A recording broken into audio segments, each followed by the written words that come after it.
Hello, listeners. Ian here, and today we've got a real special one for me personally. Let's welcome to the toilet Mr. Chuck Billy of Testament. Chuck. Hey, Join me. hey, it's glad to be sitting here on the toilet with you. Yeah, I never thought we'd be meeting like this, but here it is. Uh, Look, album number 14, Parabellum, Yes. has been out for a few months, and I suppose right now you're preparing for the Thrash of the Titans tour. What's tour prep looking like for you? We start rehearsals next week, but um, we're looking to play probably 4 songs off the new record. That's our goal, which that's kind of a lot for a new record to come out. The set is leaning probably a little to more of our recent records because the last 2 or 3 years we've been going out celebrating the legacy and the new order and practice what you preach in their entirety. So we've kind of covered those early thrash years of albums. So I think this year probably lean a little bit more towards current stuff. Right on. I've just got to cut in here to say that the last time I saw you in person or in real time was in 1990. Uh, Shit. Testament was opening for Judas Priest's Painkiller tour, and you might recognize me. I was the guy with the mullet fro and the denim jacket, stage left balcony. Oh, what, like the other guy on the other side? Right, right.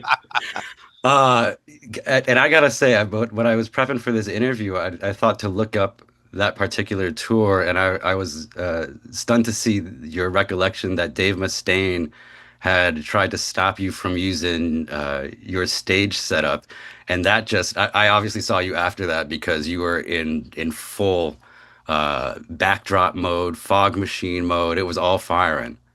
Yeah, because it was we got that tour kind of like, well, you got to understand those first 3 records we put out within 3 years. We put a record, toured, put out a record, toured, put out a record, toured. So 3 years went by. We wrote 30 songs and toured in 3 years. And so we had the Judas Priest tour offer, but the stipulation was we got to have another record out. So we're like, okay, let's write it. So we went in 6 weeks. I think we wrote this record pretty quick. We went in, maybe wrote it, recorded it within 6 weeks. We had that record done. Bam. Okay, we got an album. We're ready to go on tour. Priest.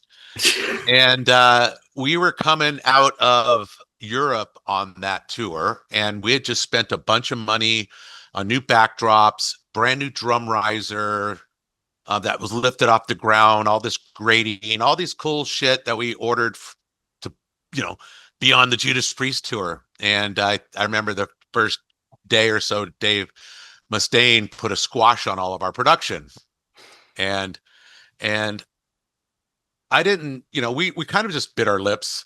We figured, Mom, it's Dave. Maybe everybody's in on this, and why push rock the boat?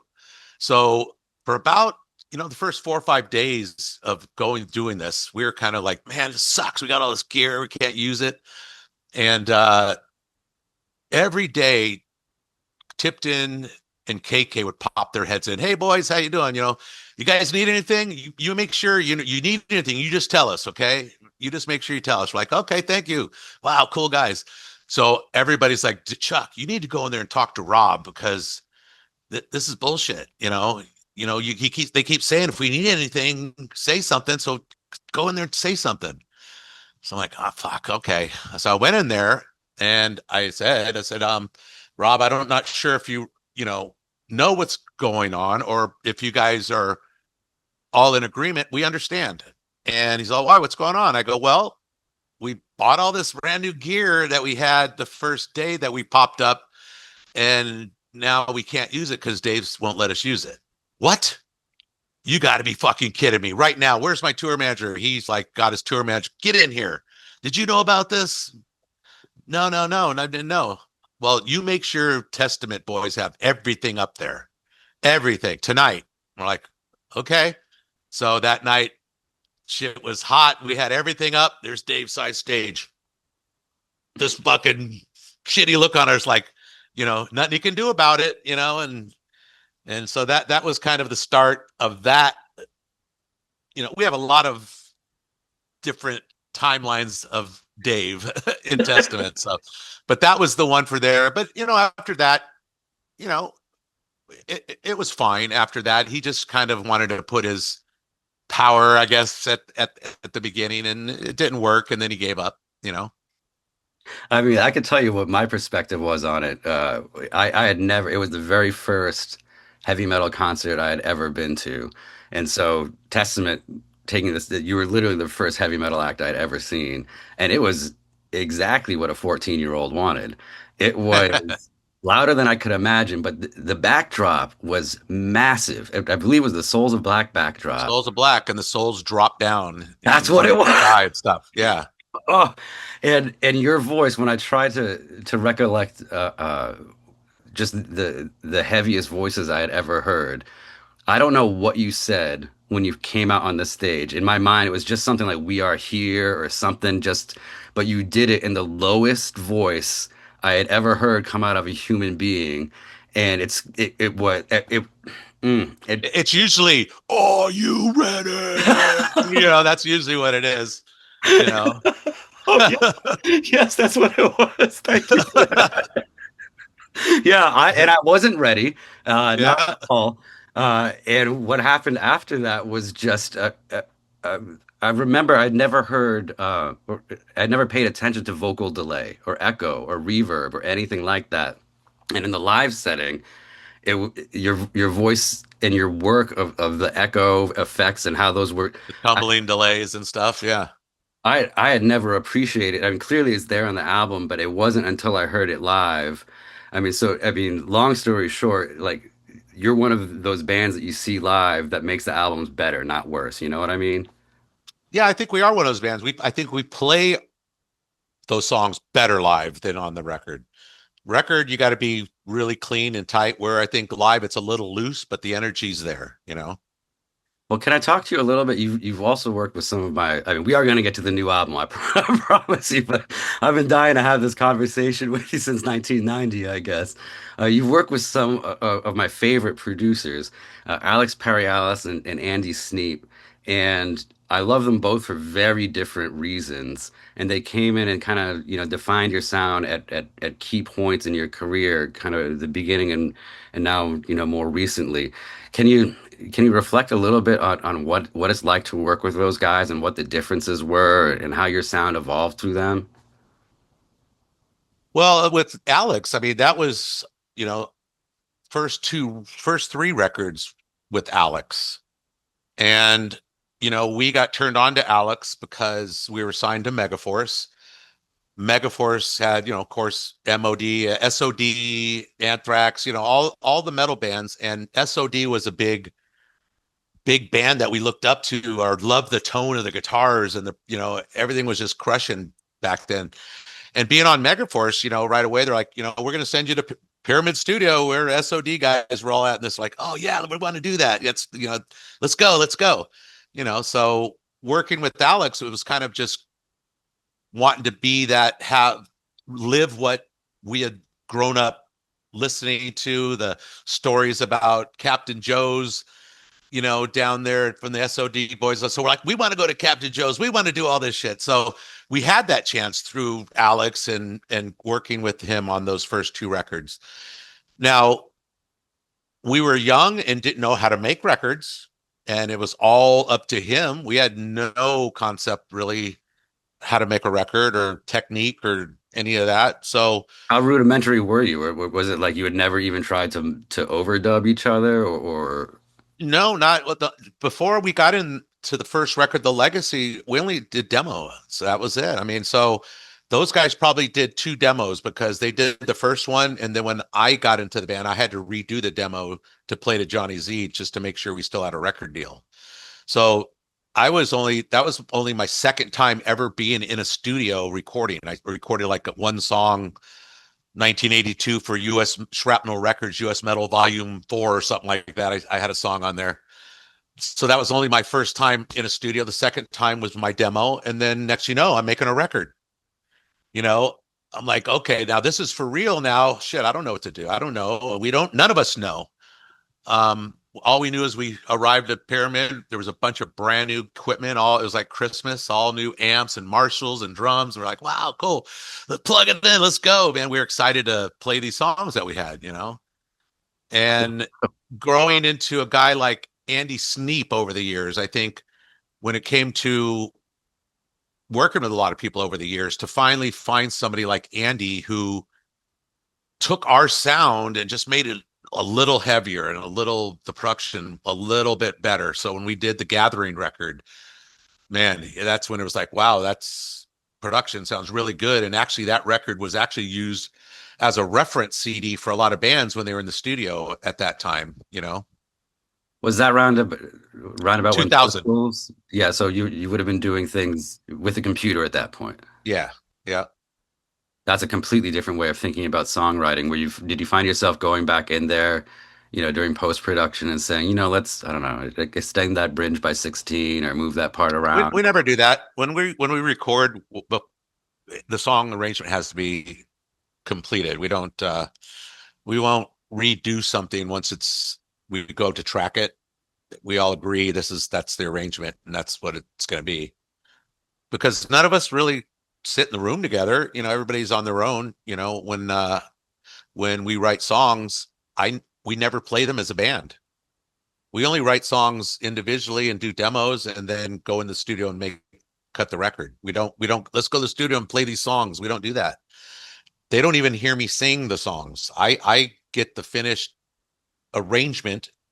We all agree on it, and then I'll go to LA and work with my friend Dell, or it goes Steve Souza. We write still.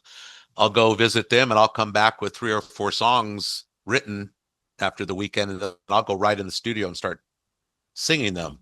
And so when I go in the studio, I don't know which voice I'm going to use. I don't know I'm going to approach it yet. I just kind of go with my first gut instinct and what sounds right, and then I kind of move on and build from there. So it's How kind of long did it take you to get to that point? I mean, from the earliest days of not even being able to overdub over each other or imagine a song that way to now you can do it where people are kind of mailing in their parts or trusting one another that each part that didn't happen overnight, I assume.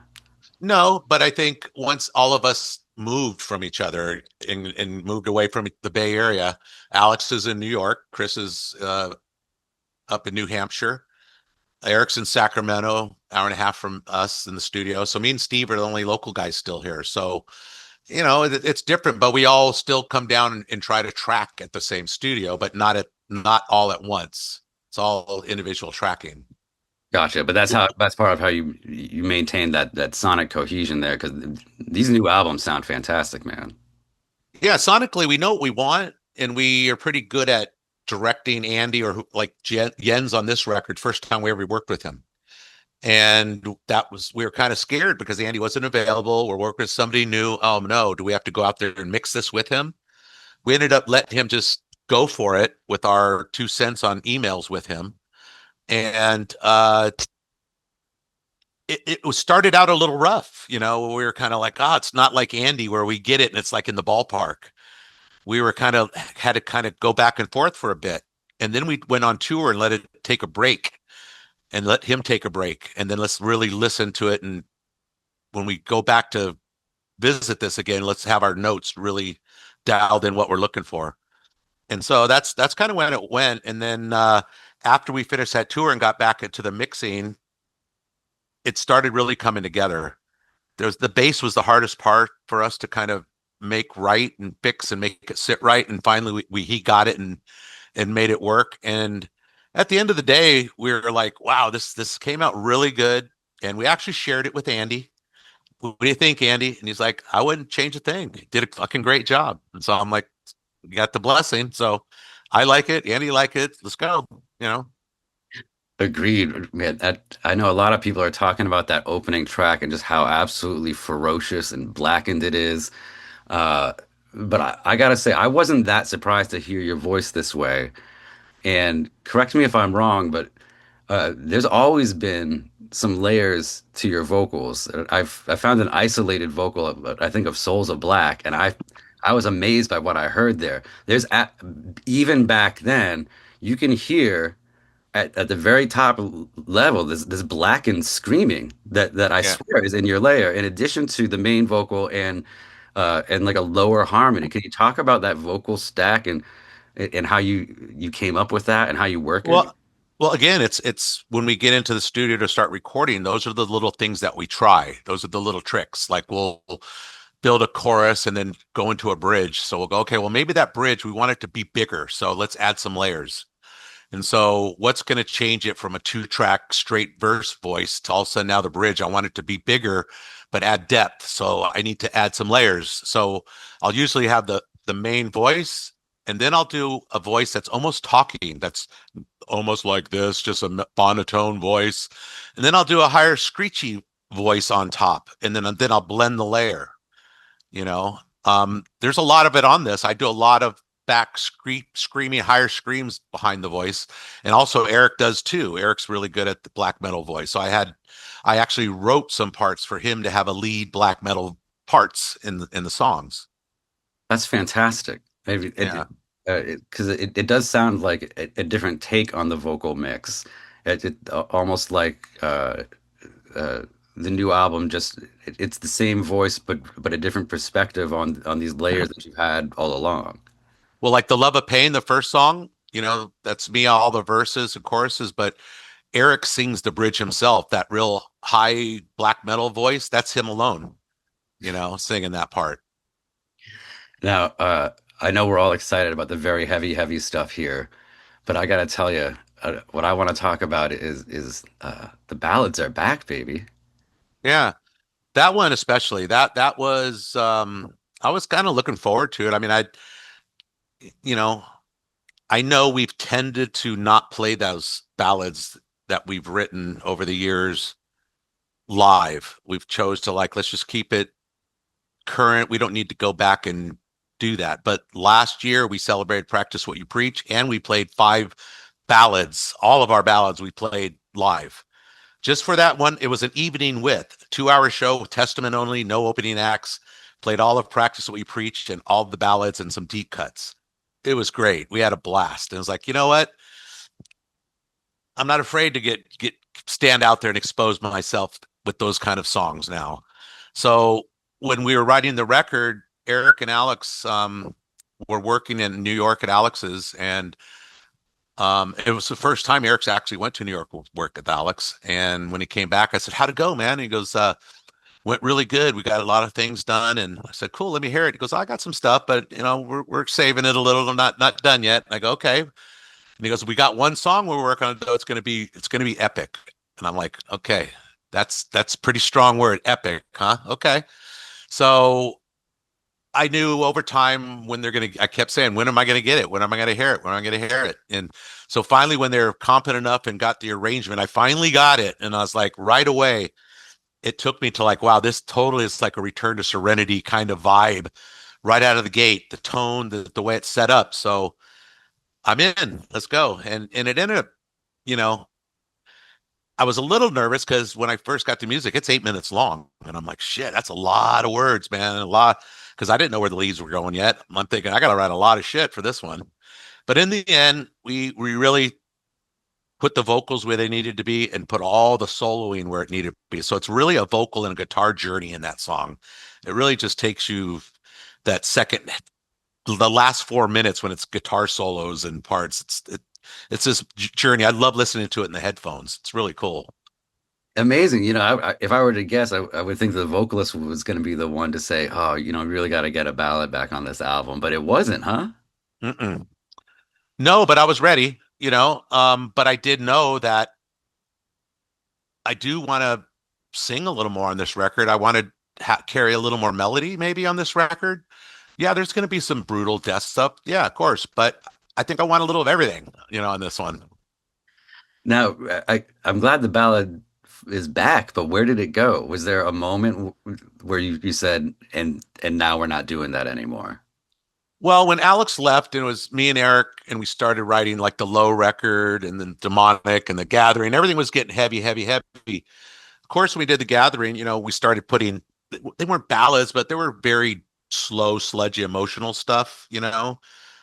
Um, but I don't know, maybe it was the era, maybe because I don't know, maybe it was the memory of being on Atlantic Records and them really kind of being the ones behind us saying, where's the radio song? Hey, where's the song we can have for our next video? And they tend to be a ballad or a more commercial sounding song. And so maybe something of that was a bad taste about like, man, that's not who Testament is. That's not a good representation. So maybe that's why we tried to be heavier, but that's still a part of us. So it just took time for us to grow up, maybe have enough confidence, and maybe don't give a shit what people think about us doing it, at some point. And so we did it, and then to do it on a record now, it's like, okay, I know a lot of metal bands aren't doing it, but you know what? I think we can do it. And it's a really good song. Let's go. And to me, it absolutely is a part of Testament. And I totally get how. I mean, shit, you had a song called "The Ballad," right? I mean, it seemed like you had a pretty cynical Yeah, attitude that was about it. Yeah. What do we call it? How about just the ballad? It's, let's just get to it. if you had to have it to survive. I mean, if you want to be played during the day, I mean that was the strategy. But to come back and do it now when it's not required, it's pretty rare. But the thing that I think is going to be lost on a lot of people is the function of the ballad during the 80s and 90s at school dances was very, very important to a metal kid at those dances. You couldn't really get out there and dance to just anything. I couldn't get out there to Poison. I couldn't get out there and dance with my girl to an Aerosmith song. But thank God there were some Testament ballads that might come on where you could respectfully get out there with your girl in your denim jacket and and Yeah. swing for a little bit. Well, Here it's funny. comes Some of those ballads are some of our biggest digital downloads, So yeah, the majority seems to dig them. I can't be the only one where that's fused into a developmental part of my life. Now, Return to Serenity has been one of our biggest songs, selling songs, period. And we just fought to not play it, you know? And so that was the first song we put in the set, I think 2 years ago in Europe. In Europe, that's where we really had big balls because, they like their music and metal heavier and hard. And here we are playing Return to Serenity. Uh, I think what it was opening up for Creator and Anthrax. We're pulling out Return to Serenity. The crowd loved it. It went over great. It was like, cameras out, and it was like, wow, really? Okay, let's keep doing this. So we've been playing that ever since in the set. I hope you incorporate more of that. I mean, I'm glad there's new ballads for us, but that I'm wondering when you did that night with Testament and you had the five ballads. Did any folks get up there and try to dance?